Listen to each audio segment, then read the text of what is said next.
It wasn't a speech. It wasn't a scandal leaked to the press. It was a child's voice, soft, innocent, unfiltered. And yet those few words landed with more force than any political crisis the monarchy has faced in years. When Prince Louis quietly told his mother, "Camilla is mean to you, mummy," Catherine froze. Because children don't invent tension. They absorb it. And what Louis had just revealed was something the palace had fought desperately to keep hidden. Before we go deeper into what this really means for the royal family, make sure to subscribe so you don't miss a single update. The moment itself was not staged for history. It was not wrapped in ceremony or guarded by advisors. It unfolded in the fragile quiet of family life, where titles fall away and vulnerability breathes freely. Catherine, so often composed, so often measured, was not prepared for honesty delivered without calculation. Louis did not whisper it with malice. He said it with confusion, with concern, with the instinctive protectiveness of a son who had noticed something shift in the air around his mother.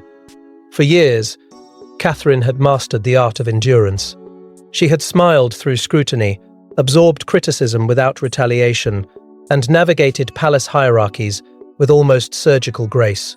She understood that monarchy survives on restraint. That loyalty sometimes means swallowing discomfort. But in that unguarded second, when her youngest son mirrored back a truth she had worked so hard to disguise, something inside her cracked. Not dramatically, not publicly, but deeply enough that tears surfaced before she could contain them. They were not simply tears of hurt, they were tears of exposure, because when a child articulates what adults refuse to name, denial becomes impossible. Catherine realized that whatever tension she had believed was shielded behind polite smiles and formal engagements had seeped into her home, into the safe space she had sworn to protect. The symbolism was devastating. A future king's son recognizing hostility in the tone of a reigning queen consort. A generational fracture sensed by the smallest royal in the room. Royal households function in layers of silence. Protocol smooths over personal friction. Disagreements are reframed as differences of approach. Emotions are tucked beneath tradition. But silence has weight. It lingers in pauses. It hides in glances. And children, untrained in diplomacy, absorb what adults believe is invisible. Louis unknowingly shattered that silence with one unfiltered sentence. In doing so, he forced Catherine to confront a possibility she had long pushed aside, that what she endured privately was no longer contained. The psychological weight of that realization was staggering. Catherine was not only a mother hearing her child's concern, she was the future queen recognizing that internal discord could shape the next generation. If Louis had sensed strain, what had he witnessed? A clipped remark, a dismissive tone, a moment of cold correction. Children rarely misunderstand emotional temperature. They respond to it instinctively, and his words carried the clarity of someone who had felt it firsthand. For Catherine, the pain was layered. There was the ache of being perceived as wounded, the fear of failing to shield her children from adult politics, and beneath it all, a dawning awareness that the quiet rivalry she had managed with grace might be evolving into something more corrosive. If a child could see it, then perhaps the tension was no longer subtle. Perhaps it had been growing louder in ways she could no longer control. And so, what appeared to be a fleeting comment became something heavier, a revelation, a mirror, a warning. Because if Louis had spoken what others had only whispered, then the palace walls were no longer soundproof. And the question that followed was not whether tension existed, but how long it had been building beneath the surface. But that innocent sentence was not the beginning of the tension. It was merely the moment it could no longer be concealed. For years, cameras captured polite smiles, perfectly choreographed walkabouts, and carefully positioned balcony appearances. But behind the symmetry of royal protocol, insiders whispered about something colder, something strategic. Catherine, Princess of Wales, the future queen. Camilla, queen consort, hardened by decades of scrutiny. Two women bound by duty, divided by influence. And beneath the public composure, a rivalry that never needed raised voices to wound. This was not the kind of feud that explodes into headlines overnight. It was quieter, sharper, An aristocratic Cold War fought with glances instead of accusations, with tone instead of threats. Camilla had fought for her place in history. She had endured years of hostility, rebuilt her image brick by brick, and stood beside Charles as the monarchy steadied itself. She was not about to surrender relevance easily. And then came Catherine Young, poised, adored across continents, embodying a future that felt modern yet traditional all at once. The shift was inevitable, one woman consolidating legacy, the other symbolizing what comes next. And in a system where hierarchy defines everything, that shift carries weight. Camilla understood proximity to the throne better than anyone. She knew that influence is not just about title. It is about presence, narrative, and public affection. Catherine's popularity was not subtle. It was overwhelming. Crowds gravitated toward her. Headlines softened around her. The future queen felt accessible in a way that monarchy had not in decades. And popularity, within palace walls, is power. There were whispers of private corrections delivered with polite smiles, observations framed as helpful advice that cut deeper than intended, subtle reminders of protocol, of experience, of seniority, nothing explosive, nothing that could be quoted, just enough to create distance. Those present in closed-door meetings reportedly sensed the tension that never surfaced publicly, but lingered like frost in tea. Room. A pause too long, a remark slightly too pointed, an insistence that carried more than guidance. Catherine, disciplined and composed, absorbed it. She had been trained for this life, but no training prepares you for the emotional chess of royal hierarchy.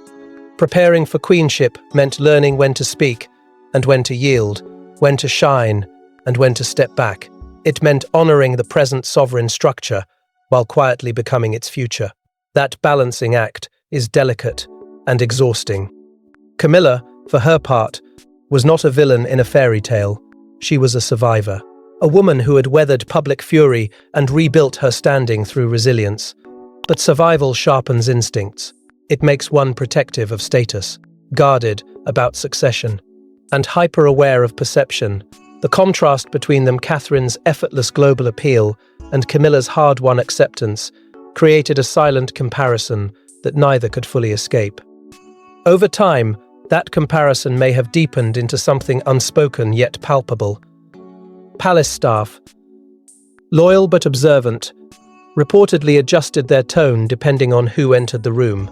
Advisors calculated optics carefully when both women appeared together. Even the smallest shift in seating, in speaking order, in acknowledgement carried meaning. In monarchy, symbolism is currency, and both understood its value. The psychological toll on Catherine grew heavier than anyone outside the institution could grasp. She was expected to remain gracious, unbothered, eternally composed, and she did. Publicly, she thrived.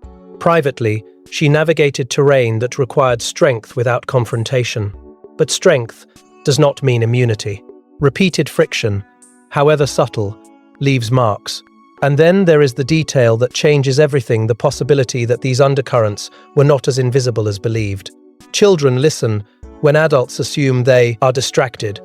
They sense shifts in voice, tension in silence, the energy between people who share space but not warmth. If a comment slipped through, if a tone hardened unexpectedly, if a correction lingered too long, it would not need to be dramatic to be memorable. Which brings us back to Louis. His words did not emerge from nowhere. They emerged from observation, from accumulation, from an atmosphere he had absorbed without understanding its politics.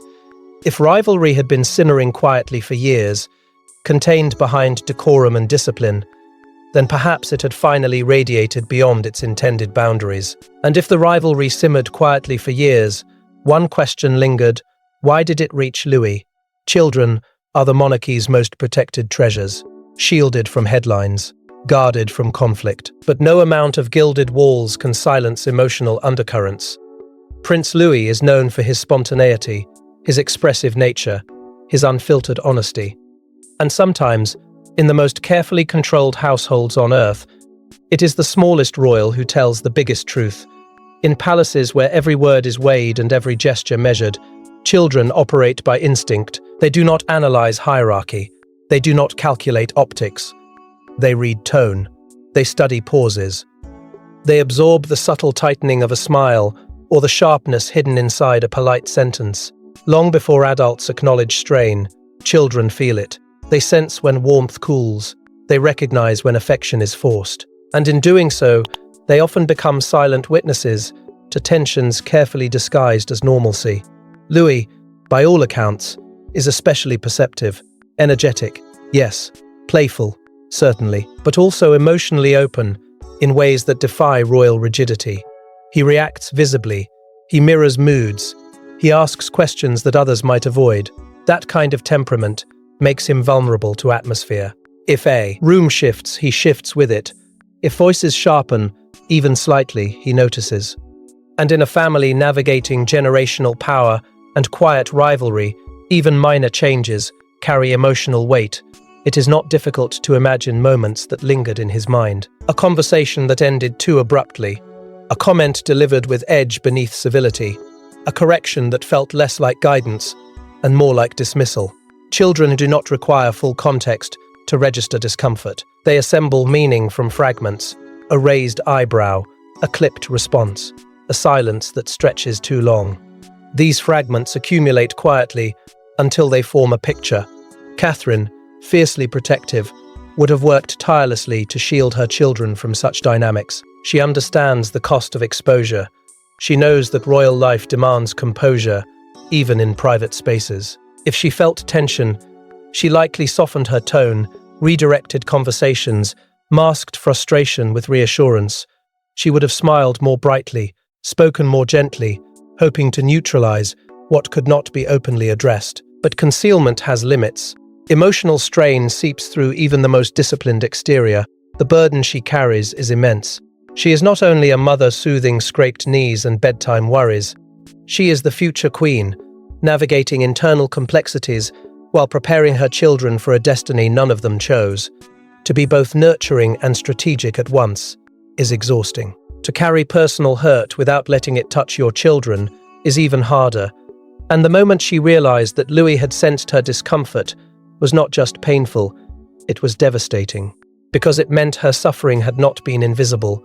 There is a unique heartbreak in hearing your child describe what you hoped they never noticed. It strips away the illusion of control. It forces acknowledgement. Catherine's tears were not weakness.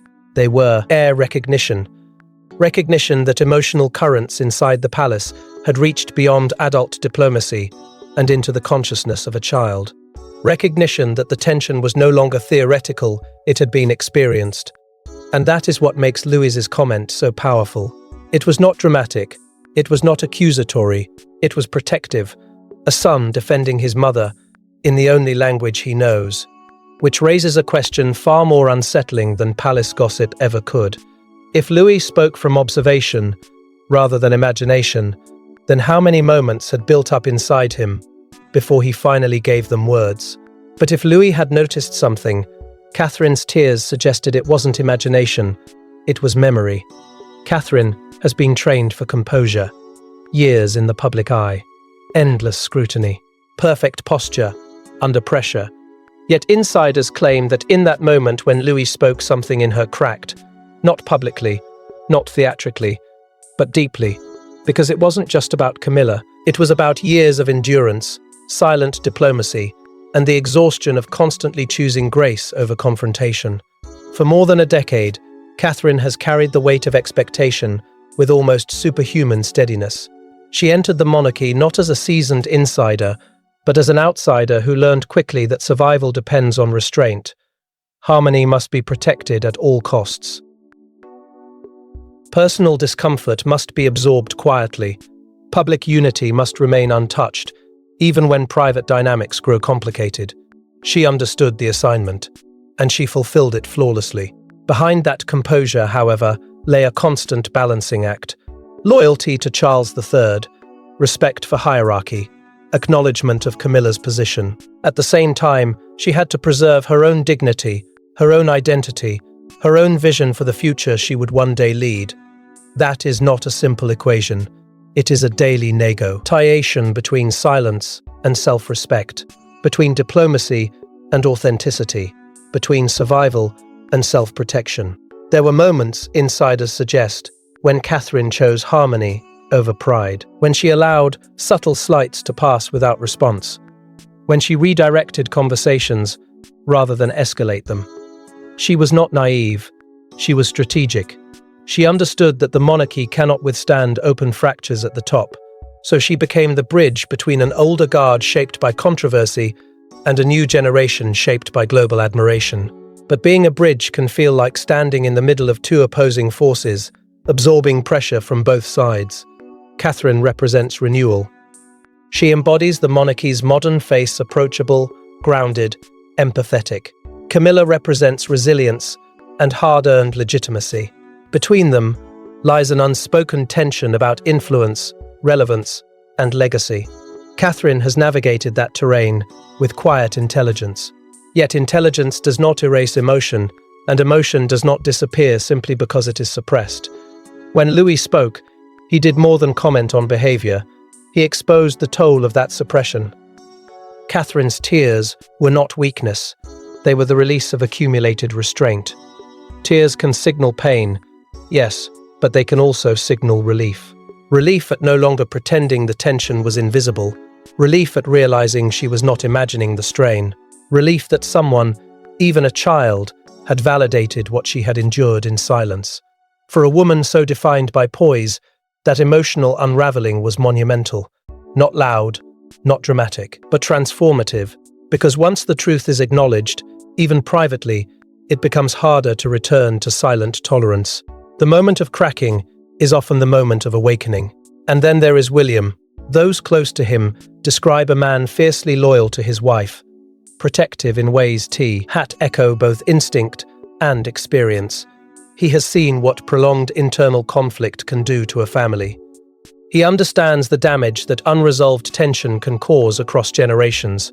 If he sensed Catherine carrying more than she revealed, he likely stored that knowledge quietly, watching, waiting, calculating. The idea that his youngest son had detected discomfort would not sit lightly with him. A father's protective instinct does not require proof beyond a child's unease.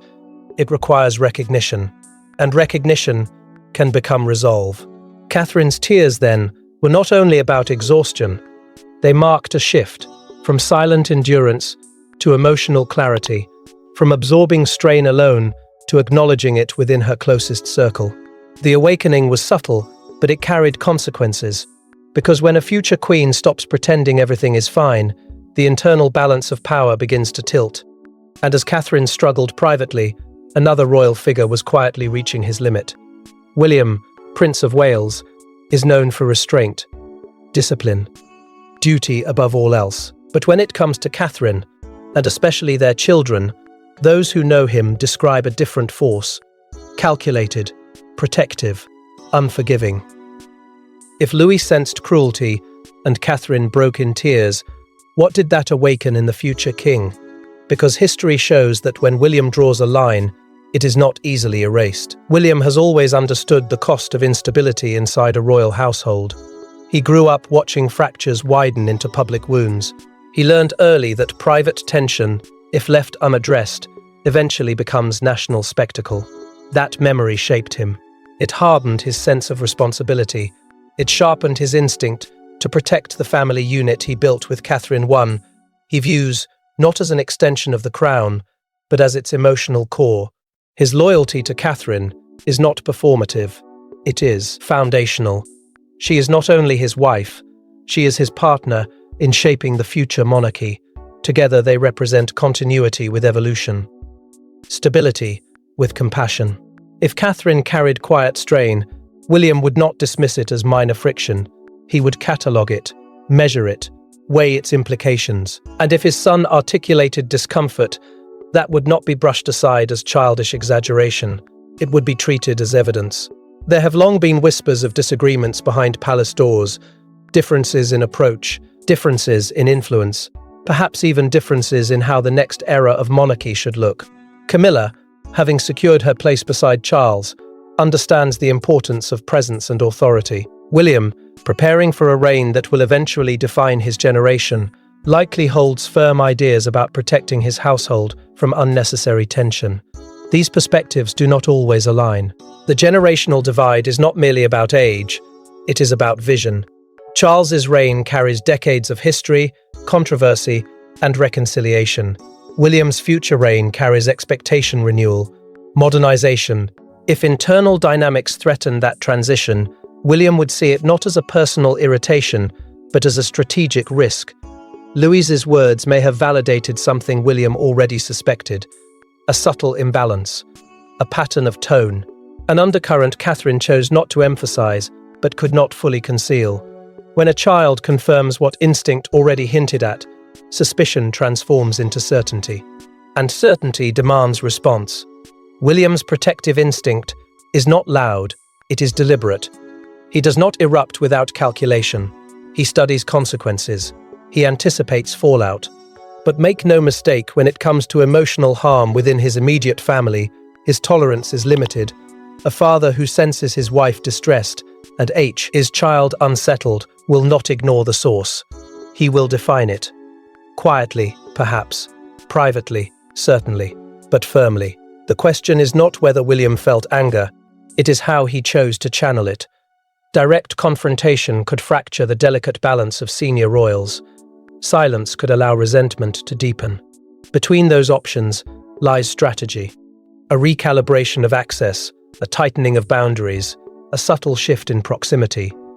In monarchy, power is often exercised not through public rebuke, but through controlled distance. If Catherine's emotional awakening marked a turning point, William's response could transform it into policy. He has spent years mastering restraint, but restraint does not mean surrender. It means timing, and timing, in royal politics, is everything. So as tension simmered beneath composed exteriors, and as the next generation quietly absorbed what adults hoped to mask, the stage was set for a move that would not be dramatic, but decisive. Because within palace walls, loyalty is sacred, and when loyalty is tested, responses are rarely impulsive. Yet within the monarchy, confrontation is rarely explosive. It is strategic. The palace does not panic. It recalibrates. When emotional fractures threaten stability, advisors don't shout, they strategize. A child's remark may seem harmless, but in royal dynamics, perception is power. And if Catherine's tears became more than a private moment, the institution would move swiftly not to assign blame, but to preserve the crown. Inside the monarchy, crises are rarely defined by raised voices. They are defined by risk. The risk of narrative, the risk of division, the risk that a personal moment could evolve into a symbol of instability. Palace advisors are trained to detect those risks early. They do not treat emotional tension as gossip. They treat it as potential fallout. And in this case, the variables were sensitive Catherine's vulnerability, William's protectiveness, Camilla's position, and the innocence of a child's statement that could never be fully erased. Interpersonal tension among senior royals is not new. What matters is containment. Advisors allegedly move quickly to adjust proximity, manage scheduling, and recalibrate joint appearances when dynamics become strained. Distance can be disguised as logistics. Reduced overlap can be framed as efficiency. The monarchy rarely explains itself. It rearranges itself. That is how it survives. Public unity remains the highest priority. The image of cohesion is not decorative, it is foundational. The crown relies on continuity, not conflict. If Catherine's emotional moment were to ripple outward, the institution would ensure that it never reached open confrontation. Statements would remain neutral, appearances would remain polished, smiles would be measured and synchronized, the illusion of harmony would be preserved at all costs. Camilla's reputation is particularly delicate. Her journey to acceptance was long and controversial. Years of rebuilding public trust cannot be jeopardized by whispers of internal discord. Advisors would understand that even subtle narratives suggesting tension with Catherine could destabilize carefully restored credibility. Camilla must appear supportive, gracious, secure. The institution cannot afford another chapter of rivalry at the top. At the same time, Catherine's global popularity is a stabilizing force the monarchy depends upon. She represents warmth and continuity. She draws admiration across generations. In moments of uncertainty, her presence reassures. Any perception that she is emotionally distressed or sidelined would not only concern royal watchers, it would concern the institution itself. The future queen must project strength, not because she is immune to pain, but because her resilience underpins public confidence. So silence becomes strategy. After private crises, there is often a tightening of information flow. Conversations become more guarded. Access narrows. Messaging aligns. The absence of commentary is not accidental. It is deliberate. The monarchy has survived wars, abdications, scandals. It knows that reaction fuels speculation. Stillness starves it. In the aftermath of Louis's words and Catherine's tears, advisors would not seek dramatic correction. They would seek recalibration. But beneath that recalibration lies something deeper: the monarchy's instinct for self-preservation. Above personal emotion, above individual discomfort, the crown must endure. That imperative has shaped decisions for centuries. Feelings are secondary to continuity, even when those feelings belong to a future queen or a protective heir. Yet strategy has limits. It can rearrange schedules. It can refine language. It can choreograph appearances. What it cannot fully control is perception once it begins to shift.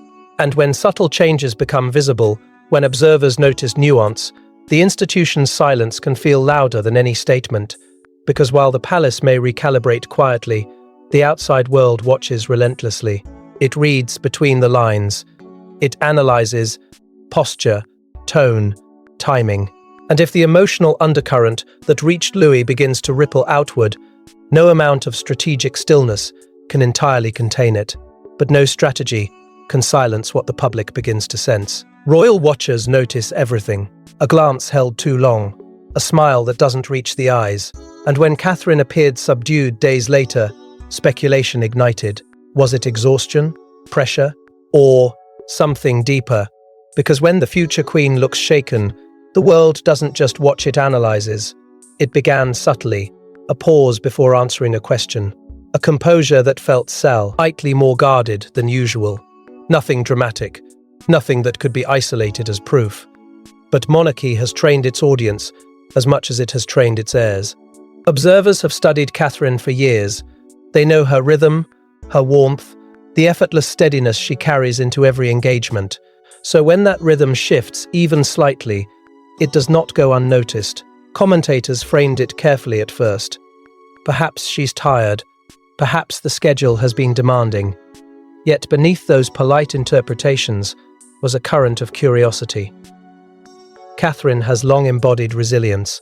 She is known for her ability to absorb pressure without revealing strain. That is precisely why even a hint of vulnerability feels seismic. Strength is expected, so when it wavers, speculation fills the gap. Online, the whispers traveled faster than any official statement ever could. Social media thrives on nuance. A still image becomes evidence. A slowed-down clip becomes analysis. Body language experts weigh in. Anonymous accounts suggest insider tension. The narrative begins to construct itself, piece by piece, until it feels less like rumor and more like pattern recognition. The question shifts from, is something wrong, to how long has something been wrong? Catherine's humanity complicates the narrative. Her appeal lies in the balance between grace and relatability. She is admired not because she is untouchable, but because she appears grounded. That relatability becomes double-edged in moments like this. Vulnerability makes her more beloved, but it also invites concern. If she appears subdued, supporters do not dismiss it, they worry, and worry spreads. Camilla's position becomes equally delicate in this environment. Her public standing, though stabilized, remains layered with history. Any perception of friction between her and Catherine risks reopening old debates about influence, legitimacy, and hierarchy. The institution cannot afford a storyline that casts one woman as suffering while another appears secure.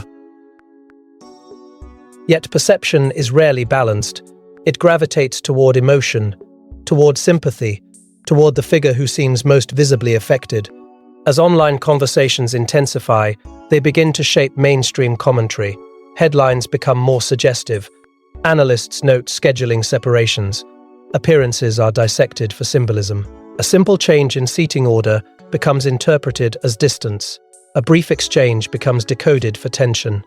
In the age of instant amplification, silence does not suppress narrative, it fuels it. The danger for the monarchy lies not in confirmed conflict, but in perceived fracture. Internal strain, once externalized, becomes part of the public story. And the public story influences everything: confidence, loyalty, even the long-term image of the crown. The institution depends on continuity and composure. If those appear threatened, even subtly, the ripple effects extend beyond personal relationships. Catherine remains outwardly dignified. Camilla remains publicly poised. William remains disciplined, yet perception warfare does not require open confrontation. It thrives on suggestion, on contrast, on the quiet question lingering in millions of minds. Is everything truly as harmonious as it appears? Because once the idea of tension takes hold, it rarely fades on its own. It demands resolution. It seeks confirmation. It waits for a sign, any sign that validates what observers believe they have sensed all along. And as the whispers grew louder, one question remained impossible to ignore. Monarchies do not fall because of shouting matches. They fracture through emotion left unresolved. If a child has identified a crack in the royal foundation, what does that mean for the future? Because Catherine is not just a mother, she is the monarchy's next queen. And if she has reached a breaking point, the balance of power inside Buckingham Palace may already be shifting. What began as a private sentence now feels larger than a single moment. It feels symbolic. Catherine's influence has been rising steadily for years, not through aggression, but through consistency. She represents calm renewal. She embodies a monarchy that listens, that adapts, that understands the emotional climate of the modern world. With every public appearance, every measured statement, her role expands beyond supportive consort. She is already operating as the emotional center of the institution's future. That growth inevitably alters internal dynamics. As Catherine's presence strengthens, so does William's trajectory. His authority is not immediate, but it is inevitable. The future king stands in waiting, observing, absorbing, learning. And when his time comes, his authority will surpass every existing hierarchy. That reality is not personal, it is structural. It is written into succession itself. Yet succession carries emotional consequences. Influence today may not be influence tomorrow. Generational transition within monarchy is rarely dramatic on the surface. It is gradual, almost imperceptible. Awarenesses shift. Responsibilities expand. Public focus recalibrates. The spotlight that once centered elsewhere begins to move. Catherine and William are no longer simply supporting figures. They are the horizon toward which the institution is moving, and horizons, by their nature, draw attention forward. In that context, the tension hinted at by Louise's words takes on deeper meaning. It is no longer about isolated friction. It becomes about positioning, about legacy, about whose vision will define the next era. Camilla's role, significant and hard-earned, exists within the present reign. Catherine's role stretches into the decades ahead. Time itself shifts the balance.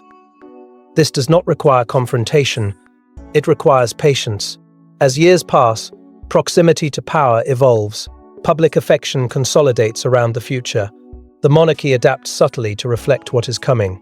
If Catherine has reached a point of emotional clarity, if William has quietly drawn protective boundaries, then the environment around them may begin to change in ways that are strategic rather than explosive. And then there are the children. Catherine has always spoken about creating a stable, grounded upbringing for George, Charlotte, and Louis. Stability is not accidental. It is cultivated. If she sensed internal strain threatening that environment, she would not ignore it. She would adjust it, protect it, reinforce it. The future monarchs in training will grow up within the atmosphere she shapes. And that atmosphere will prioritize emotional security over unspoken hierarchy. Louis's comment, innocent as it was, may have marked more than a child's concern. It may have crystallized a turning point, not because it accused, not because it blamed, but because it exposed a fault line that could no longer be dismissed as minor. In institutions built on tradition, even small acknowledgements can initiate profound recalibration. The monarchy has survived by evolving at precisely the right moment. Too early, and change appears reactive. Too late, and it appears resistant. Perhaps this moment, this tearful pause between mother and son, signals that evolution is already underway. Quietly, strategically, inevitably. Because once awareness replaces denial, trajectories shift. Catherine will not abandon grace. William will not abandon discipline. Camilla will not abandon dignity. But relationships may redefine themselves. Distances may subtly widen. Influence may reallocate itself without announcement. And when William eventually ascends, the emotional blueprint guiding his reign will be shaped by what he witnessed in these formative years. So the question lingers, heavier now than before. Did Louis simply speak truth, or did he unknowingly accelerate transformation? In royal history, the most profound shifts rarely arrive with declarations. They begin with recognition, with emotion, with the quiet decision that something must change. Because in royal history, it is rarely the loudest voice that changes destiny. It is the quiet sentence that no one expected, and the tears that followed may be remembered as the moment everything began to shift. Thanks for watching. Please don't forget to like and subscribe, and we will see you in next one.